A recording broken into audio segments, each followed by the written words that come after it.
Students, ये आपका example है, लास्ट एग्जाम्पल है एनपीओ का। ये ऐसा एग्जाम्पल है जिसमें सभी कुछ है और इससे टफ एग्जाम्पल नहीं आएगा एग्ज़ाम में। ऑलराइट, इससे इजी भी आ सकता है। ठीक है, तो हम पहले रिसीट एंड एक्सपेंडिचर जो रिसीट एंड पेमेंट्स हैं वो तो दे रखी हैं इसमें। फिर इसमें एक्सपेंडिचर और इनकम एंड एक्सपेंडिचर अकाउंट बनाना है। ठीक है, ये आपको सारी इन्फॉर्मेशन दे रखी है और कुछ एडजस्टमेंट दे रखी हैं। अब इनकम एंड एक्सपेंडिचर अकाउंट बनाने के लिए प्रोफॉर्मा बनाना है। सबसे पहले एक्सपेंडिचर आप देख लीजिए क्या क्या दिए हैं।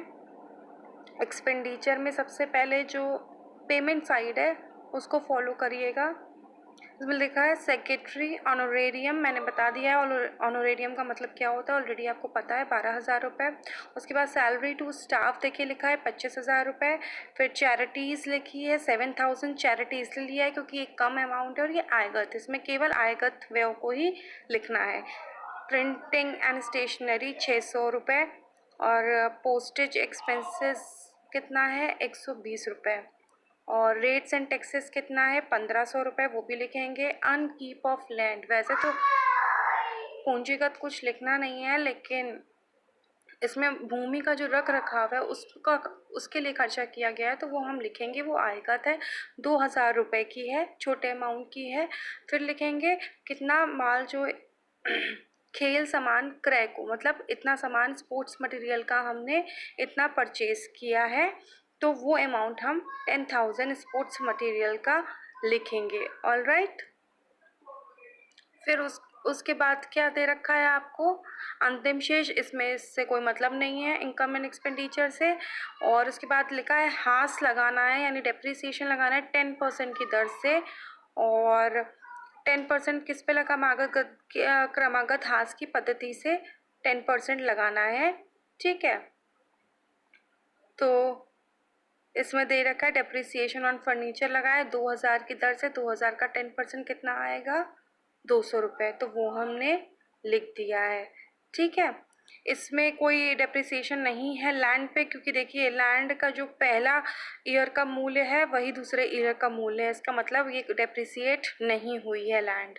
ऑलराइट, अब देखेंगे सब्सक्रिप्शन में 17,100।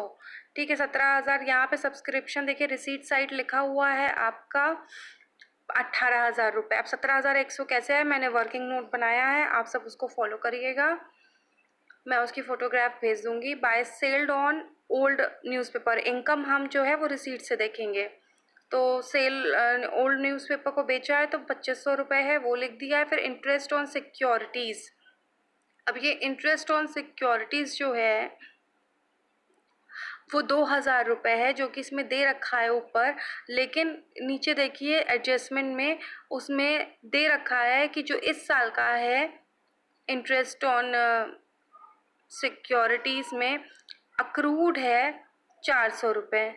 ठीक है, तो ये जो 400 रुपये अक्रूड है वो हम ऐड कर देंगे इसमें, और फिर बाहर लिखेंगे 2,400 रुपये, मतलब 2,000 में हम 400 रुपये ऐड कर देंगे क्योंकि अक्रूड है 400 रुपये।